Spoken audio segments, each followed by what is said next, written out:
Hello everyone, welcome to Vikram's. तो दोस्तों, जैसा कि आपको पता है कि अभी एग्जामिनेशंस के सारे जो डेट से नजदीक आते जा रहे हैं, अभी अक्टूबर में जो कि मंथ चल भी रहा है, सीपीओ का पेपर आने वाला है और आने वाले महीनों में लगातार बैक टू बैक सारे एग्जामिनेशंस होने वाले हैं। इसीलिए जैसे कि मैंने आपको पहले ही बताया है और फिर से बोल रहा हूँ कि अभी स्टैटिक जीके से रिलेटेड जितने भी कॉन्सेप्ट्स हैं, जितने भी फैक्ट्स हैं, वो हम आपके सामने लेकर आ रहे हैं। एसएससी जनरली किसको फोकस करता है? एसएससी जनरली फोकस करता है फैक्ट्स पे। अगर आपके फैक्ट्स अच्छे रहेंगे तो आप इजीली मार्क्स एक्वायर कर सकते हैं, मार्क्स को ऑब्टेन कर सकते हैं। तो इसके लिए आपको क्या करना होगा? इसके लिए आपको जितने भी फैक्चुअल डेटा को देखते रहना होगा।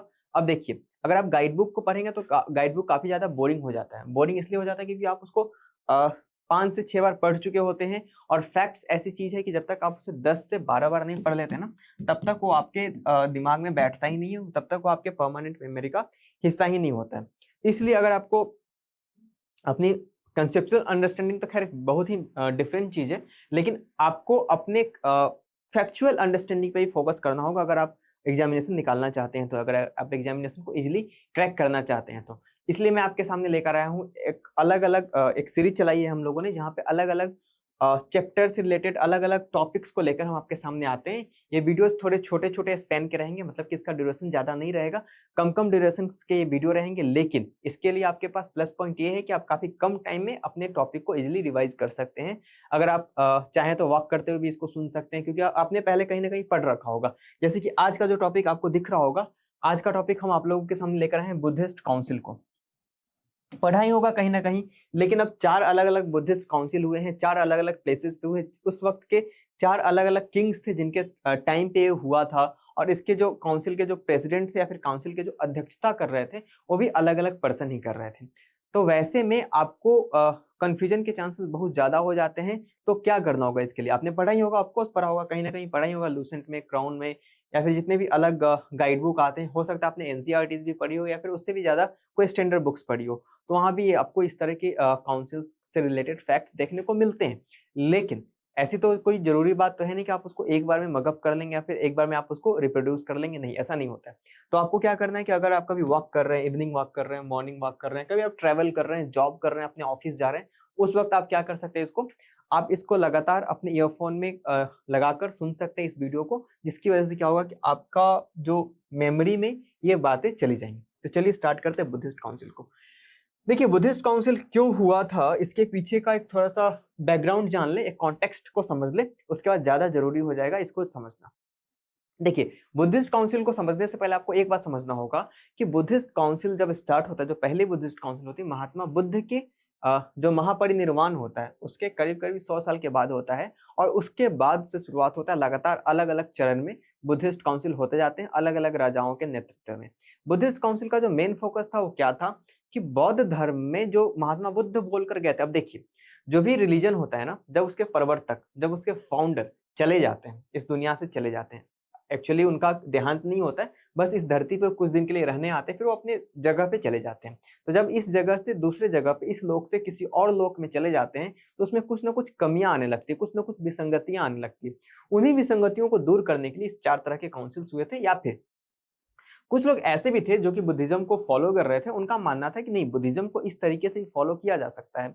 तो इसीलिए वो काउंसिल बुलाए जाते थे, जहां पे बैठ के विचार विमर्श होता था, बातें होती थी, वाद विवाद होते थे, फिर चल के एक कंक्लूजन निकलता था, जिसको कि सब लोग एक मत से उसको, उस चीज को एक्सेप्ट कर लेते थे और आगे चल के उस पद्धति को फॉलो करते थे, उस पद्धति को पालन करते थे। इस वजह से बुद्धिस्ट काउंसिल होते थे। चलिए तब देखते हैं कितने बुद्धिस्ट काउंसिल हुए हैं, कब कब हुए हैं, किस किस राजाओं के नेतृत्व में हुए हैं, उनको कौन से ऐसे विद्वान मुनि थे जो कि उनको लीड कर रहे थे। आइए समझते हैं। तो सबसे पहले अगर हम देखें तो यहाँ पे हम देखें बुद्धिस्ट काउंसिल के बारे में। तो पहला अगर बुद्धिस्ट काउंसिल की अगर हम बात करें तो ये हुआ था 483 ईसा पूर्व। बीसी का मतलब क्या होता है? ईसा पूर्व, मतलब ईसा से पहले। किस जगह पे हुआ था? सतपर्णी केव, जो कि राजगृह में है। और महाकश्यप ने इसको क्या किया था? इसकी चेयरमैनशिप की थी, मतलब इसकी प्रेसिडेंटशिप, इसकी अध्यक्षता किन्होंने संभाली थी? महाकश्यप ने। और इसको पैट्रोनस किसने दिया था? किस राजा के नेतृत्व में हुआ था? अजातशत्रु। और अजातशत्रु किस वंश के राजा थे? तो हड्यक वंश के राजा थे। और मैं अगर इसकी रिजल्ट की बात करूं तो आखिर कंक्लूजन क्या निकला?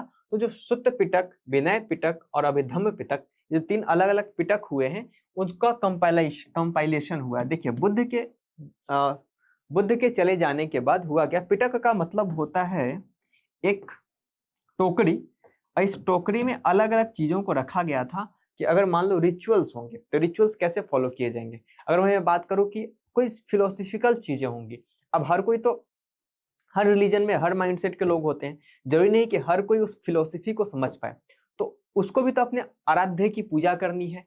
तो वो कैसे अपनी आराध्य की पूजा करेगा, इसके लिए क्या किया गया था कि उसको फिलोसफिकल माइंडसेट दिया गया था। वहीं मैं अगर बात करूं कि कुछ लोग ऐसे थे जो कि फिलोसफी को नहीं समझ पा रहे थे, उनके लिए क्या दिया गया, उनके लिए दिया गया कि आप रिचुअल्स को फॉलो कीजिए, कि इस रिचुअल्स को इस पूजा पद्धति के साथ आप पूजा कर सकते हैं। कुछ लोगों का ये भी था कि भाई हम तो टेंट्रिज्म जैसी चीजों में बिलीव रखते हैं, तो कुछ को बोला कि चलो भाई आप ये भी कर लो। तो यहाँ पे इसका रिजल्ट ये निकला कि कंपाइलेशन ऑफ सुत्त पिटक, विनय पिटक और अभी धम्म पिटक, किनके द्वारा, आनंद और उपाली के द्वारा। ये जो आनंद थे, ऐसा कहा जाता है कि आनंद महात्मा बुद्ध के सबसे प्रिय शिष्यों में से एक थे और इनके चचेरे भाई भी थे। तो आनंद और उपाली के नेतृत्व में क्या किया गया था, इसको कंपाइल किया गया था, सुत्त पिटक, विनय पिटक और अभी धम्म पिटक। अगर मैं सेकेंड बुद्धिस्ट काउंसिल की बात करूं तो ये होता है 383 बीसी में। देखिए 100 ईयर्स के बाद ये भी हो रहा है, और इसको कहाँ किया गया था, वैशाली में किया गया था। साबाकामी के नेतृत्व में हुआ था। पहले वाले में महाकश्यप थे, दूसरे वाले में साबाकामी, और कालाशोक शिशुनाग डायनेस्टी का रूलर था कालाशोक, इसके नेतृत्व में हुआ था। तो आप तीन चीजें याद रखेंगे। ये जो सेकेंड बुद्धिस्ट काउंसिल थी कब हुई थी, 383 ईसा पूर्व में। Vaishali was the place and साबाकामी was the chairman of this council. अगर मैं बात करूं कि इसको पेट्रोनेज किसने दिया था, तो ये दिया था कालाशोक ने, जो कि शिशुनाग डायनेस्टी के रूलर थे। वही मैं बात करूं इसमें क्या क्या इसके निष्कर्ष क्या क्या निकले थे, या फिर इस काउंसिल का जो कंक्लूजन था वह क्या था। तो the monks of Vaishali wanted to sum changes in rights, तो कुछ चेंजेस करना चाहते थे, कहाँ के, वैशाली के मॉन्क्स, तो वो उन्होंने चेंज कर लिया। अब एस्केटिज्म इनटू द जो अलग अलग उनके निकाय थे, उन निकायों में क्या करना चाहते थे, वो परिवर्तन करना चाहते थे। अगर मैं बात करूं थर्ड बुद्धिस्ट काउंसिल की, तो काफी ऐतिहासिक रहा था, क्योंकि थर्ड बुद्धिस्ट काउंसिल हुई थी 250 बीसी में, 250 ईसा पूर्व में। और ये कहाँ पे हुआ था, ये हुआ था पाटलिपुत्रा में, जो कि मॉडर्न डे पटना के नाम से जिसको हम जानते हैं। वही मैं बात करूं इसकी चेयरमैनशिप किन्होंने संभाली थी, मोगलीपुत्र तिस्स ने। ऐसा बोला जाता है कि ये अशोक के एक भाई थे, जो कि आगे चलकर बौद्ध भिक्षु बन जाते हैं। इसको पैट्रनेज किसने दिया था, तो ये दिया था इन्होंने अशोक ने। अशोक कौन थे भाई, तो मौर्य डायनेस्टी के रूलर थे, जो कि बाद में कलिंग वार के बाद उनको इतनी आत्मग्लानि हुई, उनको इतना दुख पहुंचा। क्यों दुख पहुंचा, क्योंकि हर युद्ध में क्या होता है, लोगों की मृत्यु होती है, घायलों को देखा, अनाथ बच्चों को देखा, विधवाओं को देखा, लोगों को तड़पते बिलखते देखा। खैर मतलब इसकी कोई ऐसी बात नहीं है कि इसका कोई ऐतिहासिक कोई पहलू नहीं, मतलब कि ऐसे कोई ऐतिहासिक एविडेंस नहीं है कि इस युद्ध को देख के अशोक का दिल पसीज गया और उसने क्या किया, बुद्धिज्म को एक्सेप्ट कर लिया और फिर उसने युद्ध से अपना मुंह मोड़ लिया। लेकिन बुद्धिस्ट स्कॉलर्स के द्वारा इस तरह के बातों को चलाया गया, इस तरह की कहानियों को चलाया गया। आखिर यहाँ पे किस तरह की चीजें हुई, तो देखिए जो कि दो पिटक उधर लिखे गए थे, विनय पिटक और सुत्त पिटक, जो तीसरा पिटक था अभिधम्म पिटक, यहाँ पे लिखा गया था। इसमें एक और डिसीजन लिया गया था कि मिशनरी को भेजेंगे कहाँ पे, अलग अलग पार्ट्स के, वर्ल्ड के अलग अलग पार्ट्स में हम मिशनरीज को भेजेंगे और बौद्ध धर्म का प्रचार करेंगे। और इसी के साथ उसने अपनी बेटी को संघमित्रा और कुणाल, जो कि महेंद्र के नाम से भी जाने जाते हैं, उनको भेजा कहाँ पे, श्रीलंका में, कि जाओ वहां पे बुद्धिज्म का प्रचार करो। उसके बाद फिर साउथ ईस्ट एशिया में भी भेजा, जहां पे उन्होंने बहुत ही बड़े पैमाने पर बुद्धिज्म को प्रोपोगेट किया। उसी के साथ साथ उन्होंने नॉर्थ वेस्ट के भी इलाकों में भेजा, जहाँ की अफगानिस्तान, बायान की मूर्ति आप लोगों को पता ही होगा। तो इस तरह से उसको क्या किया गया, बौद्ध धर्म को प्रचारित करने का निर्णय लिया गया इसी काउंसिल में। कौन से काउंसिल में, थर्ड बुद्धिस्ट काउंसिल में। तो आप याद रखेंगे कि दो चीजें हुई, एक अभिधम्म पिटक की कंपाइलेशन, इसी के साथ साथ एक निर्णय लिया गया कि भाई हम ना अलग अलग देश में जाएंगे, अलग अलग देश के कोने कोने में जाएंगे, दुनिया के कोने कोने में जाएंगे और अपने बौद्ध धर्म का क्या करेंगे, प्रचार और प्रसार करेंगे। आखिरी जो बुद्धिस्ट काउंसिल हुई थी वो कब हुई थी, 98 एडी में। अब देखिए बीसी खत्म हो गया, एडी आता है, और उस कहाँ पे हुआ था, कुंडल वन, कश्मीर में एक प्लेस है कुंडल वन। आप कुंडल ग्राम से कंफ्यूज नहीं होंगे, कुंडल ग्राम में महावीर का जन्म हुआ था जो कि वैशाली में है। ये कुंडल वन है जो कि कश्मीर में है, वहां पे हुआ था। और चेयरमैन इसके कौन से, वासुमित्र, और इसके वाइस चेयरमैन कौन थे, अश्वघोष, जो कि बहुत बड़े बुद्धिस्ट स्कॉलर थे। अब देखिए इसका जो पैट्रोनेज था किसने दिया था, कनिष्क ने दिया था, जो कि कुशाना डायनेस्टी के क्या थे, रूलर थे।